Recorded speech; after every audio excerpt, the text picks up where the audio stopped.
अस्सलामु अलैकुम रहमतुल्लाहि व बरकातुहू। मुअज़्ज़िज़ हज़रात, ज़ुबान बहुत खतरनाक चीज़ है। नबी सल्लल्लाहु अलैहि वसल्लम हमेशा इसकी हिफाजत तलक़ीन किया करते थे, क्योंकि यही वो ज़ुबानें जो झूठ बोलती है, यही वो ज़ुबानें जो झूठे वज़न खाती है, यही वो ज़ुबानें जो चुगली करती है, यही वो ज़ुबानें जो गाली देती है। ताज्जुब है हमें मालूम ही नहीं होता ग़ीबत बेगार से ही गुनाह है, जिसमें हर कोई मनफत है। मर्द हो या औरत, जवान हो या बूढ़ा, आलिम हो या जाहिल। इसलिए आप हज़रात के सामने ग़ीबत पर एक ड्रामा पेश करने जा रहे हैं। उम्मीद है कि आप सब गौर से देखें। इस ड्रामे की किरदार है सुमैया, सास मुस्फिरा, सास की पड़ोसन ज़हरी हफ्सा, बहू रोज़ी, बहू की पड़ोसन ज़हरी आयशा। आप सब लोग से गुजारिश है कि आप इस ड्रामे को गौर से देखें और गुनाह से बचने की कोशिश करें इंशाअल्लाह। अस्सलामु अलैकुम। वालेकुम अस्सलाम। बहुत दिन हो गए, मुलाकात ही नहीं हुई। बैठो बैठो। ये बहन कौन है? अरे मेरी मेहमान बहन है, मुंबई से आई है और दीन के बारे में बहुत अच्छी मालूमात रखती है। अस्सलाम वालेकुम रहमतुल्लाहि व बरकातुहू। वालेकुम अस्सलाम व रहमतुल्लाहि व बरकातुहू। अरे मैं तो बातों बातों में खैरियत की पूछना भूल गई। खैरियत से हो? कहाँ की खैरियत, जी रही हूँ। जैसे तैसे वक्त पूरा करके दुनिया से जाना है। अरे अब्बा जान, अल्लाह ताला ने आपका क्या काम किया है? शादोआबाद कर दिया है, बेटे की अच्छी नौकरी है, चांद जैसी खिदमत गुजर हुई है, और क्या चाहिए?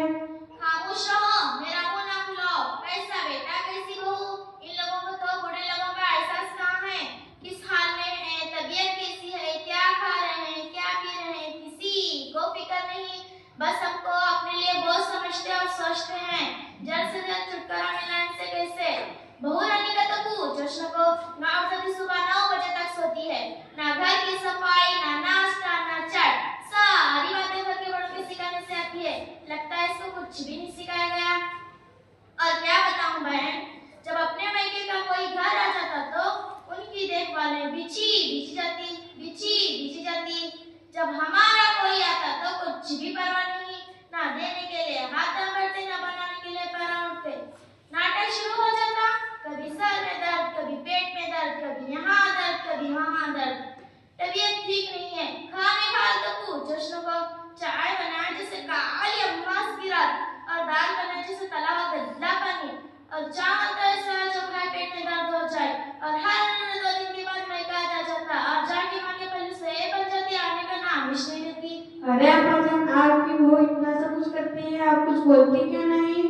देख बहन, मैं बोलते बोलते तंग आ चुकी हूँ। अब कुछ बोलना मेरे लिए मुश्किल हो गया है।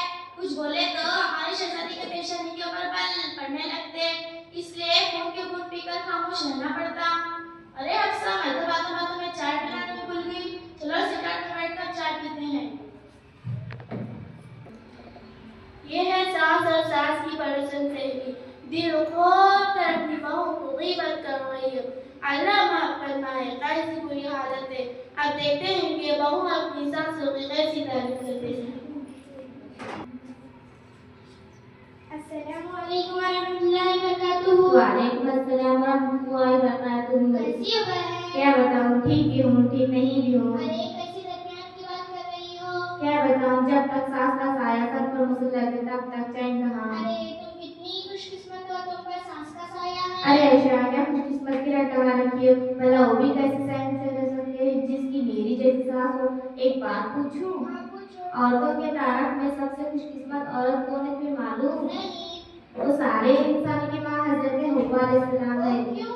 क्योंकि उनकी कोई सास और ननद नहीं थी। तो अपनी सास से इतनी परेशान क्यों हो? वो सास में परेशानियों को अगर जब तक नाक चढ़ाए मुसल्लत रहती है। मैं खाना खाऊं तो परेशानी, मैं उठूं तो परेशानी, मैं बैठूं तो परेशानी, मैं कुछ बोलूं तो गुस्सा, मैं कुछ ना बोलूं तो मगरूर। मैं कुछ बोलूँ तो गुस्सा, मैं कुछ ना बोलूँ तो मगरूर। मेरे हर जगह पे नुक्ताचीनी, हिम्मत अफजाई की बोल कर भी ना सुनूं। आप तुम्हें बताओ मैं इसको और क्या नाम दे सकती हूँ? मेरा छोड़ो, तुम्हारा सुनाओ। क्या बताऊं मुझसे ज़रा भी चैन नहीं। मेरी तलाकशुदा ननद है, दिन नौर रात में असर पका रखा है। उसकी भी खिदमत करूं, उसके बच्चों की भी। और नजरे लगे अच्छा नहीं वो अच्छा नहीं, और रोक ताने सुनने को मिलते हैं। डबल डबल खाना बनाना पड़ता है। अभी मैं नाश्ता बनाने में ही रहती हूँ। ननद और उसके बच्चे सारा बनाया हुआ खाना साफ कर चुके होते हैं। मुझे खाना खाना हो तो फिर से बनाना पड़ता है। क्या बचा बताए मेरे हिस्से में आता है। मैं तो सोचती हूँ मुसीबत मेरे साथ से कब जाएगी। अरे रसूल बहन कौन है? मैं तो पूछना ही भूल गई। ये सुमैया आंटी है, मुंबई से आई है। दीन के बारे में अच्छी मालूमात रखती है और पढ़ी लिखी बहन भी है। अस्सलाम वालेकुम रहमतुल्लाहि व बरकातुहू। वालेकुम अस्सलाम रहमतुल्लाहि व बरकातुहू। अरे सुमैया, अभी तुम इन दोनों के साथ ही बैठी हो? हाँ, आइए फैसला बैठिए। माफ करना आंटी, हमने ध्यान नहीं दिया। कोई बात नहीं। हाँ, कोई बात नहीं। सुबह से घर में हूँ, मैं एक बात देख रही हूँ। हमारे जुबानों पर दूसरी की शिकायत, दूसरी की गिबत बहुत ज्यादा हो गई है। और हम जुबानों के गुनाह तो कसरत से कर रहे हैं। अल्लाह ही हमें माफ फरमाए। और हम औरतों की बहुत बुरी आदत हो गई है। जहाँ दो सर जमा होगी, वहाँ सब गुजारे के लिए गिबत करना शुरू कर देते हैं। इसके नुकसान का जरूर भी अंदाजा नहीं। सुबह मुश्किल पर उनके पड़ोसन की बातों पर गौर किया, और अब तुम लोगों की बातों पर भी गौर कर रही थी। ये सारी गुफ्तगू गिबत है। गिबत क्यों होगी? हम तो जो हकीकत की वो कह रहे थे, कुछ गलत तो नहीं कहा। हाँ। अरे मेरी बहनों, सुनो तो सही। गिबत कहते ही इसे है जिसकी तुम गिबत कर रही हो, और इसके पीठ पीछे बुराई करना। अगर तुम ऐसी बात कर रही हो जो इसमें नहीं है तो बहुमतान है। गिबत और बहुमतान बहुत बड़ा गुनाह है। दोनों सूरतों में गुनाह लाजिम है। गिबत के बारे में कुरान मजीद में कहा गया है, अऊज़ु बिल्लाहि मिनश शैतानिर रजीम, बिस्मिल्लाहिर रहमानिर रहीम। वला यगतब बाज़ुकुम बाज़ा युहिब्बु अहदुकुम अय्याकुल रहमा अगी फकरितुम फत्तकुल्लाह। और क्या तुम ऐसे कोई अपने मुर्दा भाई को मुर्दा को खाना पसंद करेंगे? क्या तुमसे घिन नहीं आएगी? अल्लाह से डरो। रसूल सल्लल्लाहु अलैहि वसल्लम ने इरशाद फरमाया, लोगों का नाक के बल मुंह के बल जुबान की बातें ही गिराएगी। ये गैर गुनाह देखने में तो मामूली लगता है, मगर इसमें नजर बहुत है। खुदा न करे अगर किसी को इसकी रट लगे तो आखिरत की बर्बादी में कोई शक नहीं। हमारी आखिरत क्यों बर्बाद होगी? क्योंकि जब हम किसी के पीठ पीछे बुराइयां करते हैं तो कयामत के दिन अल्लाह ताला हमारे नेकियां उसे दे दी जाएगी जिसकी हमने गिबत की थी। हमारे नाम में हमारे वैसे नेकियां खाली हो जाएगी।